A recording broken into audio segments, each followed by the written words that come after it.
Alors, nous accueillons Monsieur Didier Jutras-Assouad, qui est président d'un centre de recherche. Je vais vous laisser, Monsieur Jutras-Assouad, nous présenter l'organisation, le secrétariat, le centre d'expertise et de collaboration en troubles concomitants, si je ne m'abuse. Alors, vous aurez l'occasion de nous expliquer un peu plus en détail l'organisation. Mon nom est Bernard Sévigny, je suis coordonnateur du comité consultatif sur la réalité policière. Je suis accompagné évidemment de mes collègues, Mme Marlene Jennings, qui est avec nous, Mme Nicole Gibault, M. Alexandre Matte. Bonjour. Et M. Louis Côté. Bonjour. Alors, nous avons eu déjà le texte que vous aviez fait parvenir, qui a été distribué aux membres du comité. Vous allez avoir 10 minutes pour nous présenter l'essentiel de vos propos et on engagera une période d'échange d'une vingtaine de minutes de questions-réponses. Alors, si je pense que tout fonctionne, tout devrait aller. Alors, sur ça, M. Jutras-Assouad, je vous laisse la parole. Excellent. Merci beaucoup. Je vais partager mon écran. Oui, allez-y.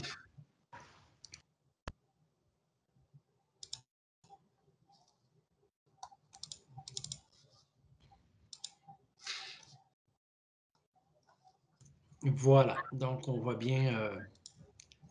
Excellent. Donc, vous voyez bien maintenant ma présentation? Oui. Excellent. Alors, je devrais d'abord commencer en remerciant le comité d'avoir accepté de me recevoir. En fait, je me présente, je suis Didier Jutras-Assouad, je suis en fait psychiatre et de formation. Je suis président du Centre d'expertise et de collaboration en troubles concomitants, dont j'aurai l'occasion de vous parler dans quelques instants. Et je suis également professeur agrégé à l'Université de Montréal. Vous aurez noté donc que je suis donc effectivement un acteur du réseau de la santé et des services sociaux.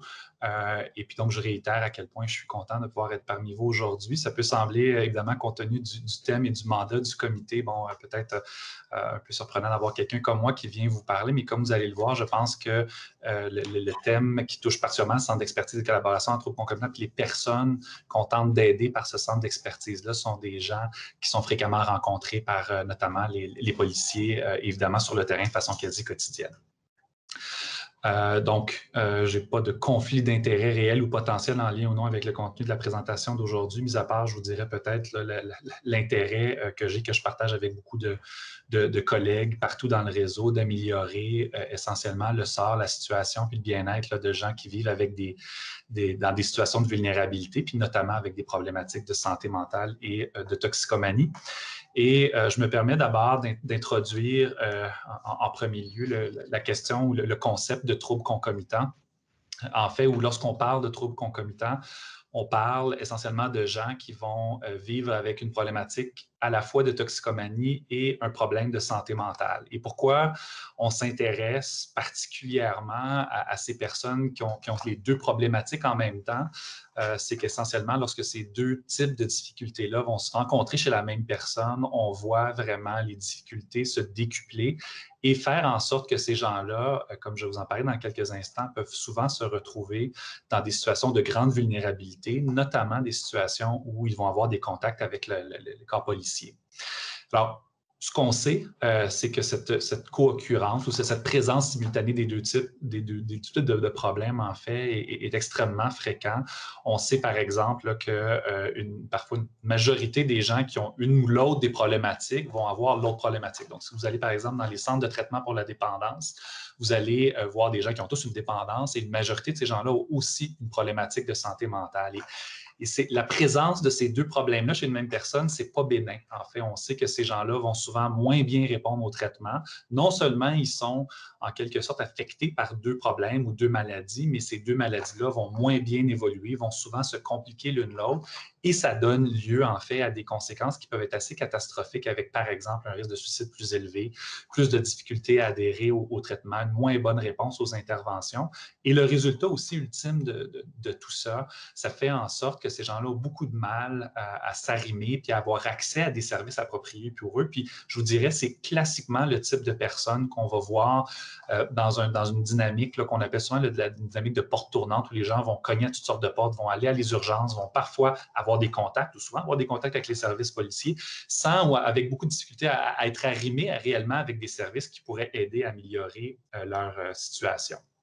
Et comme je le disais, non seulement ça peut avoir un impact important sur comment ces gens-là vont évoluer, on pourrait dire cliniquement, donc comment leurs symptômes de santé mentale, leur consommation de substances vont évoluer, mais on s'aperçoit aussi que ces gens-là, finalement, surtout quand ils ne sont pas bien pris en charge, vont finir par développer une panoplie d'autres problèmes, donc avec les deux problématiques qui évoluent mal, des symptômes qui sont de plus en plus sévères, des comportements qui sont parfois très désorganisés, des difficultés sur le plan des fonctions cognitives, des pensées qui peuvent être parfois auto-agressives, mais parfois aussi hétéro-agressives, et qui peuvent mener jusqu'à des comportements erratiques et des comportements violents. Et vous me voyez, je pense que peut-être que je commence à placer davantage la table sur pourquoi ma présence aujourd'hui, c'est qu'on parle ici de gens qui sont à très haut risque de se désorganiser, d'être désarrimés des services et de finalement, éventuellement, parfois, nécessiter l'intervention des policiers.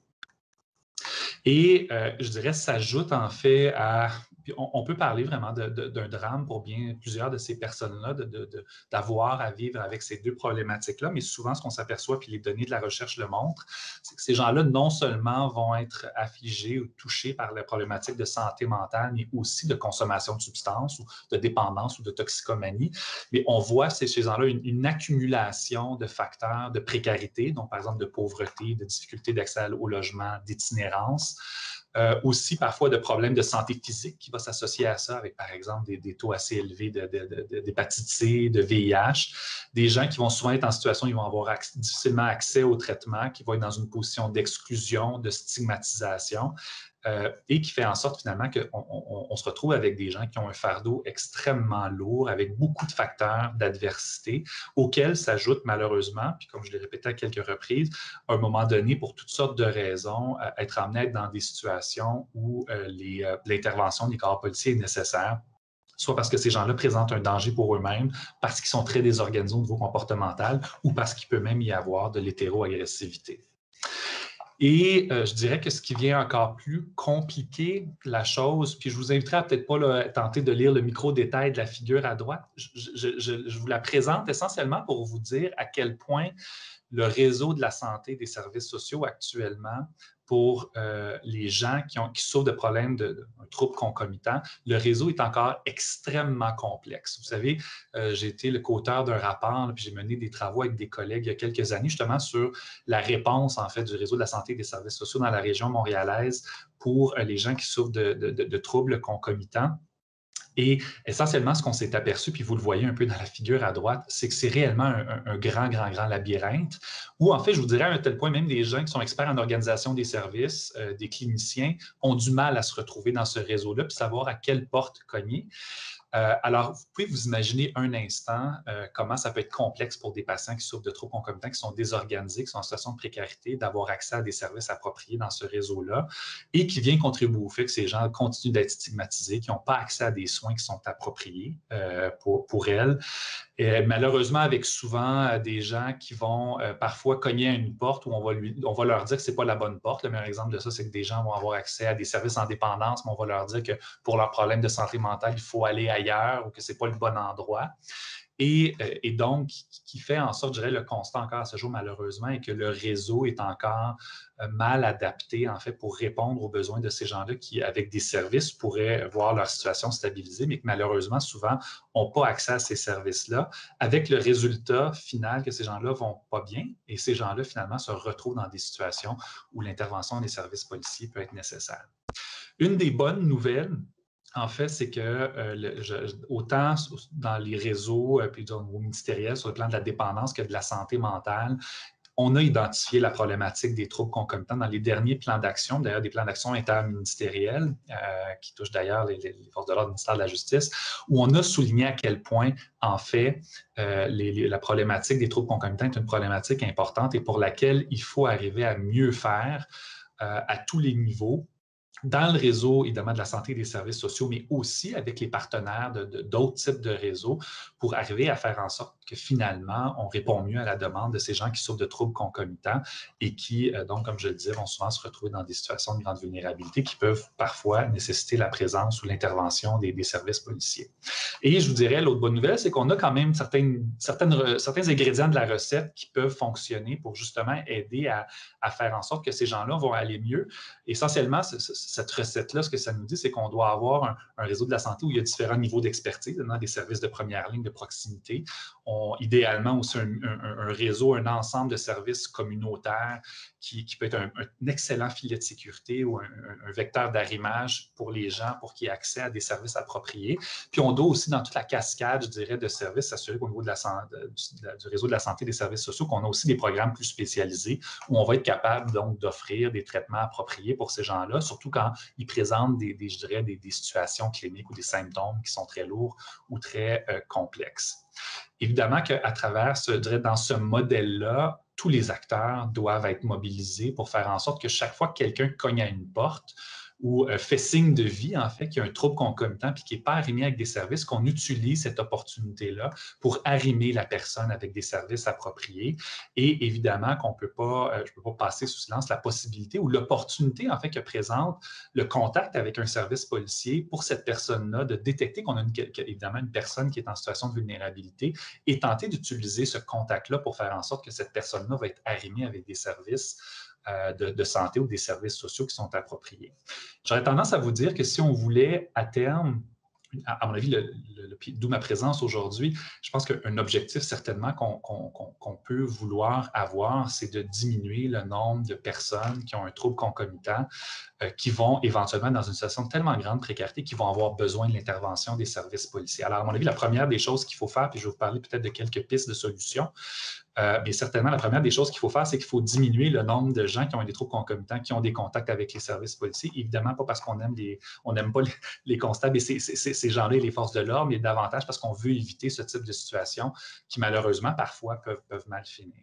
Et le deuxième élément, à mon avis, clé de cette recette-là, c'est de s'assurer que lorsque, malheureusement, il y a une personne avec un trouble concomitant se trouve dans une situation de vulnérabilité comme celle-là et qui a un contact avec les services policiers, que ce contact-là, se termine bien et surtout qu'on puisse même voir ce contact-là comme une occasion potentielle, une opportunité, comme je le disais, pour arrimer cette personne-là avec des services appropriés, sachant fort bien que ce n'est pas nécessairement le rôle des services policiers d'offrir des traitements pour la toxicomanie ou des problèmes de santé mentale.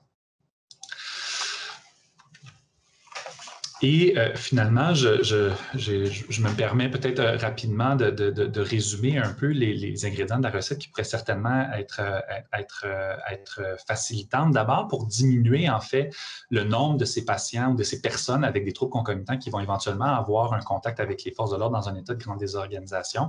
Mais je pense qu'il y a une grande partie de la responsabilité qui appartient pas nécessairement aux forces de l'ordre, mais qui appartient beaucoup au réseau de la santé et des services sociaux, également en partenariat avec différents organismes communautaires pour s'assurer qu'on redouble d'efforts pour améliorer l'accès aux services pour les gens qui ont des troubles concomitants et faire en sorte qu'on évite de placer des gens dans une situation où ils vont tellement se détériorer qu'éventuellement, ils vont avoir besoin de l'intervention des forces de l'ordre. Et il y a déjà des initiatives en place et je pense qu'il faut redoubler d'efforts parce que ces initiatives-là, dans le réseau de la santé et des services sociaux, peuvent faire en sorte qu'on va diminuer le nombre de patients qui vont se retrouver dans une situation de grande détresse.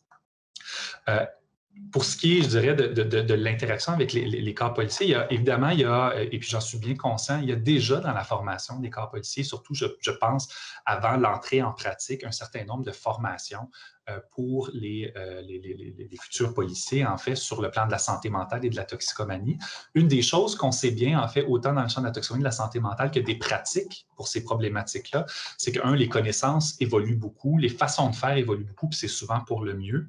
Et, à mon avis, il y a vraiment quelque chose, on le voit aussi dans les meilleures pratiques en pédagogie ou en transfert de connaissances, c'est qu'il y a beaucoup, évidemment, on peut apprendre des choses en théorie, mais l'important, en fait, c'est souvent en pratique de pouvoir avoir un espace où les gens peuvent peuvent parfaire leurs expertises, leurs compétences, éventuellement être en mesure de mieux intervenir. Et on peut penser que pour les corps policiers, des mesures très proactives pour s'assurer que non seulement il y a une formation initiale lors de la formation des policiers, mais qu'on peut voir par exemple de la formation continue, auxquelles pourrait s'ajouter certainement, puis je pense qu'il y a des initiatives comme ça qui ont été déjà mises en place, mais la possibilité, par exemple, d'avoir vraiment un déploiement à plus grande envergure, de modalités où, lors de situations complexes d'intervention, les policiers pourraient avoir accès à notamment des collègues, eux-mêmes policiers, qui ont peut-être développé une expertise ou une compétence ou un confort plus grand pour intervenir auprès des gens de santé mentale. Sans oublier, je dirais, le dernier point, et puis je suis probablement pas le premier à le souligner, mais on peut penser qu'il y a quand même des situations où il y a un contact avec les services policiers, puis de l'interaction avec les services policiers nécessite, oui, évidemment, toutes les compétences des corps policiers, mais où à un moment donné, dans cette intervention, dans ce contact-là, il y a un besoin pratiquement d'avoir des connaissances ou des connaissances sur le plan clinique, une expertise, puis un confort sur le plan clinique pour faire en sorte finalement qu'on transforme ce contact avec la police en finalement une occasion d'intervenir, puis éventuellement peut-être même d'arrimer la personne avec des services appropriés. Et je pense qu'il est peut-être irréaliste de penser qu'on peut former évidemment des policiers à devenir également des intervenants. Et il y a d'ailleurs des modèles de co-intervention qui, à mon avis, me semblent extrêmement prometteurs pour pouvoir justement permettre de transformer ce contact avec la police en une opportunité pour finalement arrimer, mieux collaborer avec le réseau de la santé et des services sociaux et de faire en sorte que les gens qui ont des troubles concomitants vont avoir accès à des services qui sont appropriés pour eux. Bon, ben c'est bien. Ben, merci beaucoup pour la présentation. Voilà, M. Côté, M. Justra-Aswad, on ne vous voit pas. Peut-être actionner la caméra. Oui, voilà. Voilà. Alors, on va commencer la période d'échange, si vous le voulez bien, avec Mme Nicole Gibault. La parole est à vous. Oui, bonjour, docteur. D'abord, premièrement, merci beaucoup. Vous n'avez pas idée combien votre témoignage et ce rapport est d'une importance capitale pour nous dans l'avancement de nos travaux. Vraiment, je tiens à vous rassurer là-dessus en commençant. Là. Il y a un tsunami de questions que j'ai, mais je vais laisser mes collègues. Mais évidemment, la première chose, parce qu'il y a beaucoup de choses là-dedans que c'est une espèce de portrait idéal, mais demain matin, qu'est-ce qu'on pourrait rapidement, parce que ça ne va pas en descendant. Là. On comprend qu'avec la pandémie, ça va s'exacerber avec plein de choses.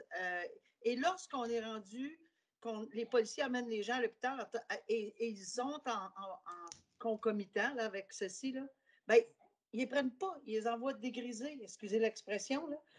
Ils les envoient... Alors, à un moment donné, il n'y a plus de filet. Là. Il n'y a plus de filet.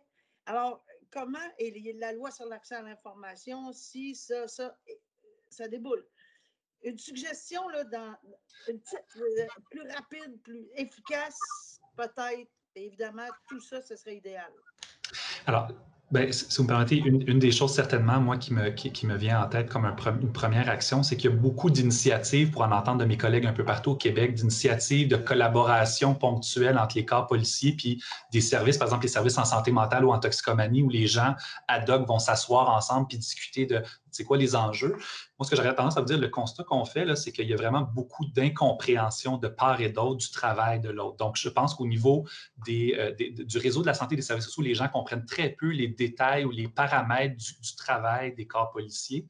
Et l'inverse est aussi vrai pour parler à des constables. Parfois, les gens ne comprennent pas justement pourquoi. Parfois, on ne garde pas des gens à l'hôpital qui semblent en situation de détresse, puis le policier se dit, bien voyons donc, on ne peut pas donner congé à cette personne-là à l'urgence. Et à mon avis, ce qui presse, c'est de se doter de structures, mais à l'ensemble du Québec, sortir des initiatives région par région ou par sous-région ou quartier par quartier, puis mandater chacune des régions partout au Québec pour que vraiment il y ait une concertation entre les services policiers et aussi les acteurs qui touchent à la santé mentale et la dépendance, pour vraiment d'abord, que les gens comprennent vraiment bien les paramètres du travail de l'autre et qu'on puisse tenter de dénouer effectivement parfois certains enjeux locaux qui peuvent survenir dans le cadre de l'intervention policière auprès des gens qui ont des problématiques de santé mentale et de toxicomanie. Ça, à mon avis, c'en est un.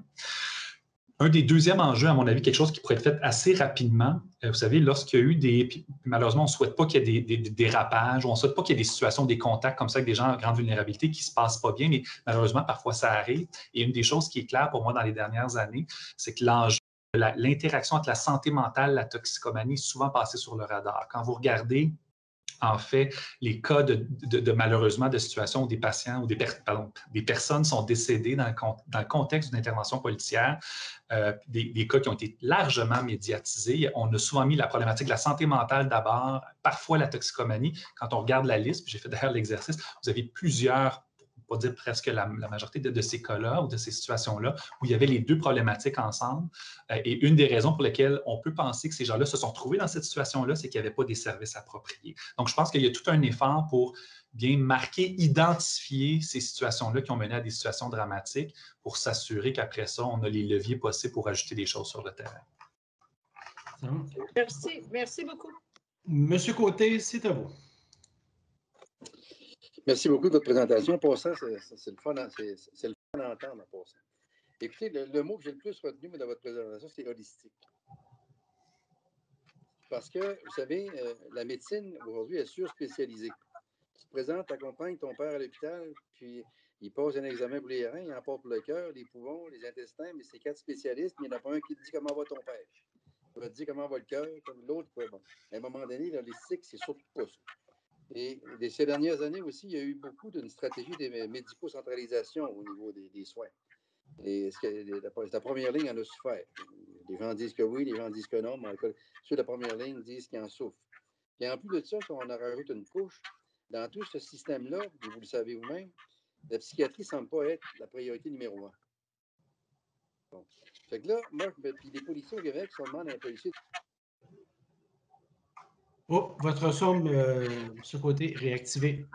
C'est dit que j'ai un problème avec une personne, ils savent où est l'urgence.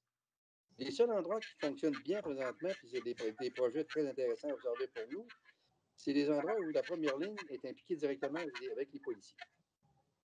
Fait que, par rapport à tout ça, là, vous voyez comment le rôle d'un, puis le rôle là-dedans, les hôpitaux, le travail de première ligne, les policiers, les centres pour... vous savez, il y a des policiers présentement là, qui amènent des gens prendre des douches au bureau, puis ils leur donnent à manger, là, parce que l'hôpital ne le prend pas, puis personne ne le prend. Fait que, on est dans cette situation-là. Là. Oui. Ben, j'aurais tendance à dire deux choses, sans vouloir trop me répéter, mais je pense qu'il y a une partie de l'enjeu que vous décrivez qui est pas, dont le corps policier n'est pas principalement responsable. Moi, je pense qu'il y a un effort à faire au niveau de la santé des services, du réseau de la santé, pour s'assurer que ces patients, en fait, de ce dont je vous ai parlé aujourd'hui, c'est des gens là, qui ont plusieurs problématiques en même temps, des situations qui sont très vulnérables.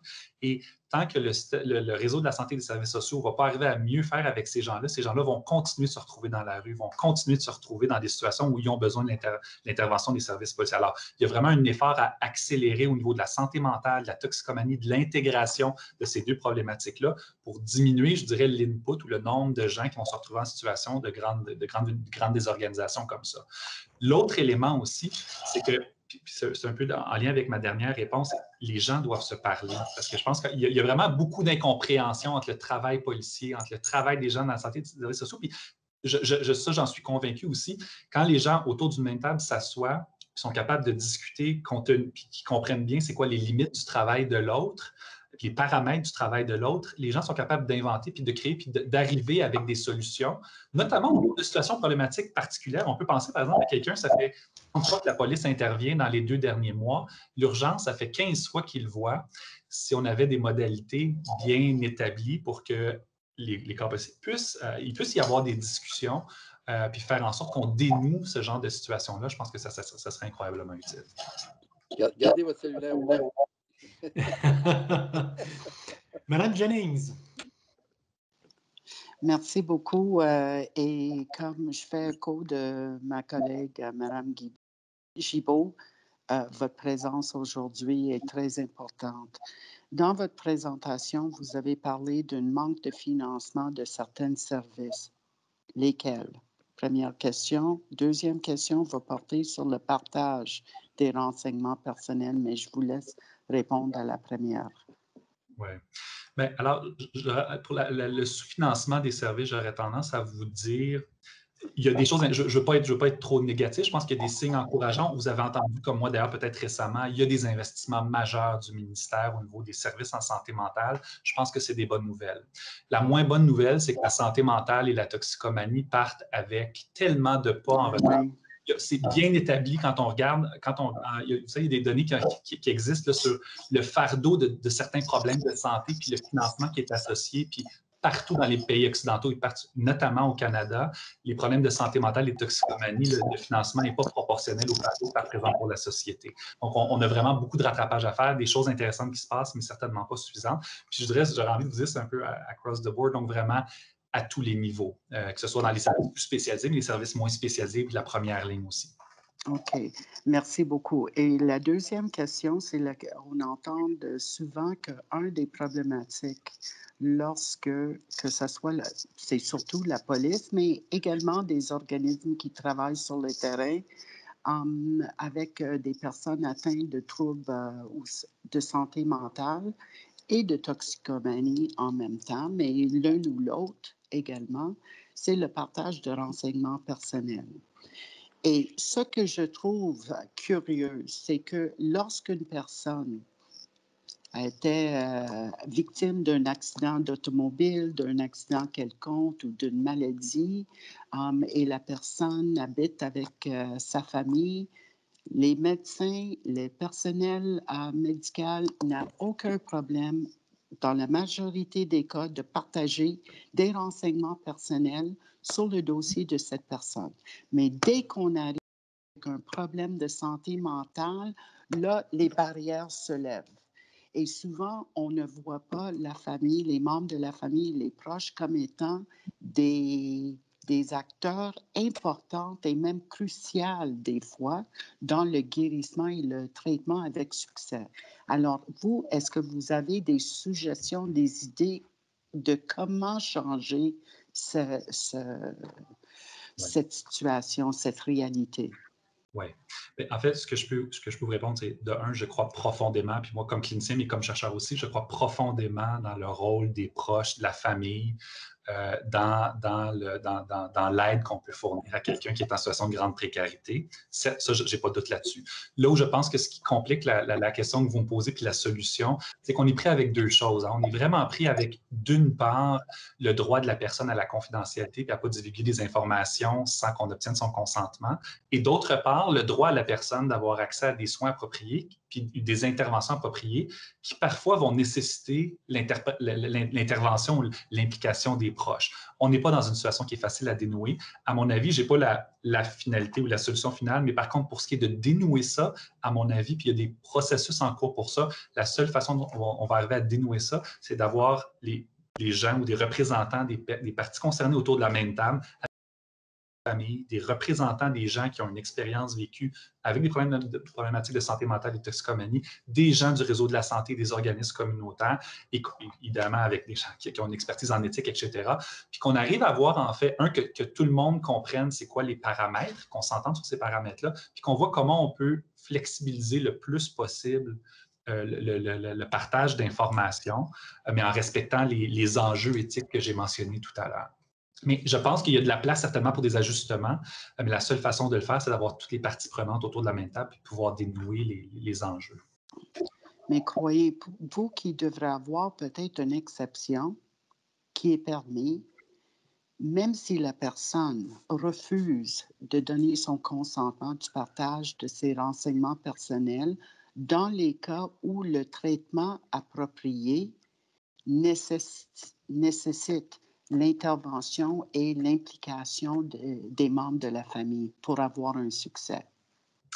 Alors, il y a déjà, en fait, actuellement, certaines situations qui permettent de briser la confidentialité, notamment dans le contexte où il y avait, par exemple, s'il y avait une personne visée par un risque d'agir hétéro-agressif ou violent ou autre.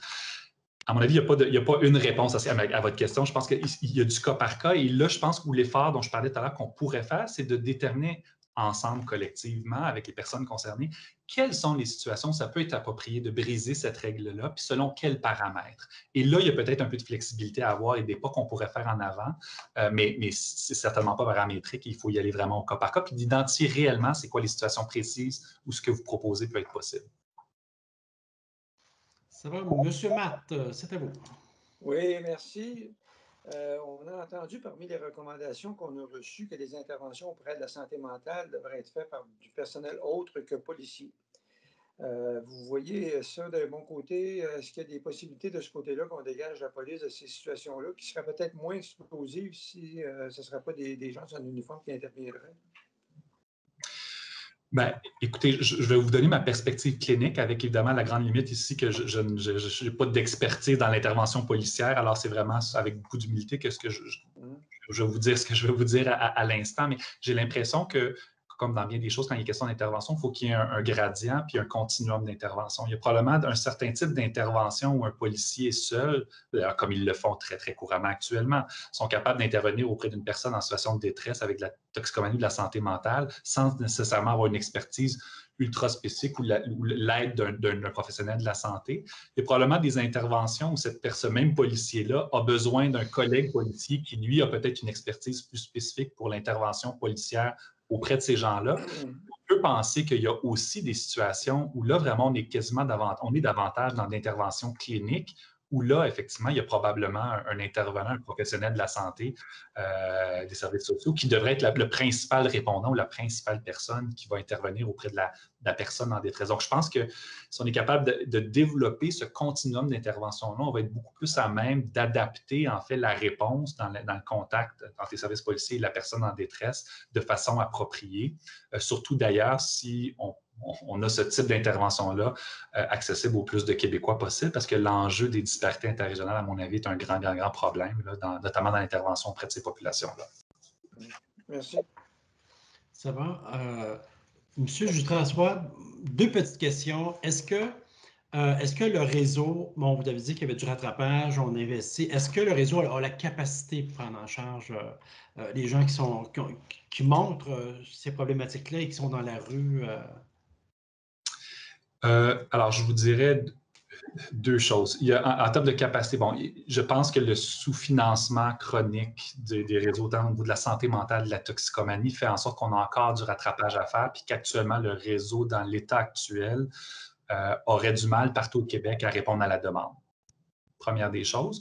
Cela étant dit, il y a une question de ressources, mais je pense aussi qu'il y a une question de comment ou qu'est-ce qu'on fait avec les ressources qu'on a. Et là, à mon avis, il y a un effort à faire pour s'assurer que avec les forces en place dans le réseau de la santé, notre réseau santé mentale, notre réseau dépendance, les services en itinérance, que ces gens-là travaillent mieux ensemble de façon beaucoup plus coordonnée, intégrée, pour mieux répondre en fait aux gens qui vont cogner à la porte. Parce qu'il y a quand même de ces ressources-là, il y en a au Québec, puis il y a une expertise au Québec.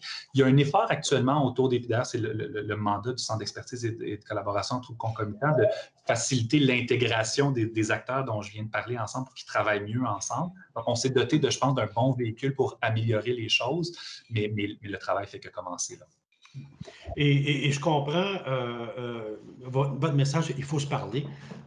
Il faut se parler et en même temps, la charge, on parle beaucoup de formation, toutes les problématiques qu'on a abordées depuis 2 semaines, on dit les policiers devraient être formés pour ça. Puis à un moment donné, ça fait beaucoup de formation, beaucoup de compétences qu'on exige des policiers. Et ça fait partie de la réalité aussi. C'est-à-dire, est-ce que c'est davantage former les policiers, sinon davantage avoir d'espace de discussion, d'espace, un arrimage? Vous savez, les travailleurs sociaux, dans certains cas, vous dites qu'il y a des initiatives. Est-ce que ce mariage-là, cette interface-là qui devient l'interface d'intervention, devrait être développée davantage? Je suis 100% d'accord avec vous. En fait, il faut un minimum de théorie pour être capable, en pratique, d'être minimalement capable d'intervenir. Mais à mon avis, on développe beaucoup nos compétences, puisque je vais vous dire, là, on l'applique aux professionnels de la santé et des services sociaux. On apprend beaucoup plus dans des méthodes d'apprentissage et pédagogiques, beaucoup plus intégrées à la pratique, sous forme de discussion avec des gens qui ont le même niveau d'expérience que nous, des gens qui ont une expérience un peu plus avancée. Et je dirais en pratique, il n'y a rien comme cette forme d'apprentissage-là pour développer des compétences qui, à mon avis, ont aussi l'avantage de diminuer cette impression de fardeau puis d'ajout de formation théorique sans fin auquel, finalement, vous faites peut-être un peu référence là. Je ne suis pas sûr que j'investis principalement dans la formation avant que je pratique, autant que dans le soutien auprès des policiers qui sont déjà en pratique par différentes modalités pédagogiques de type formation continue, mais à partir de cas réels. Merci. Monsieur Matt, le temps file. Monsieur Matt, je pense que vous allez avoir la dernière question. Allez-y. La question de la fin, ça va être une question qui va viser l'optimisme. Les cas qui rentrent dans le système augmentent de jour en jour. Les corps de policiers nous le signalent. Est-ce qu'on a de la réussite à l'autre bout du spectre pour contrebalancer aussi le système continue à s'auto-charger et puis à un moment donné, ça va éclater quelque part? Il y a des gens qui s'en sortent et puis qui reprennent une vie normale. Je suis très content que vous me posiez la question, puis oui, parce que vous savez, ma présence aujourd'hui, puis ce qu'on entend dans les médias souvent, c'est la face plus sombre, en fait, de la santé mentale, de la toxicomanie, mais quand ces gens-là, on leur offre de l'aide appropriée humaine, puis au bon moment, on a une majorité de ces gens-là, puis beaucoup de ces gens-là qui finalement vont aller mieux, vont se sentir mieux, vont reprendre un certain fonctionnement, éventuellement certains vont reprendre vraiment une vie très productive. Cet espoir-là est extrêmement important, puis c'est pas juste dans des nuages, c'est très réel. Il y a des gens, puis les données nous le montrent, que les gens, lorsqu'ils sont bien pris en charge et bien aidés, s'améliorent et vont mieux. Bon, c'est encourageant pour qu'on continue à travailler dans ce sens-là. Hein? Merci. Alors, quoi de mieux que de terminer avec de l'espoir, M. Jutras-Wade? Alors, merci beaucoup. En tout cas, votre présence était plus que pertinente. Merci de votre présence. Merci de votre réflexion. Nous, ça va beaucoup nous aider dans celle qu'on a à faire au cours des prochaines semaines. C'est beaucoup apprécié. Merci beaucoup. Merci pour votre accueil. Merci. Beaucoup. Merci. Merci, monsieur. Merci. Merci beaucoup.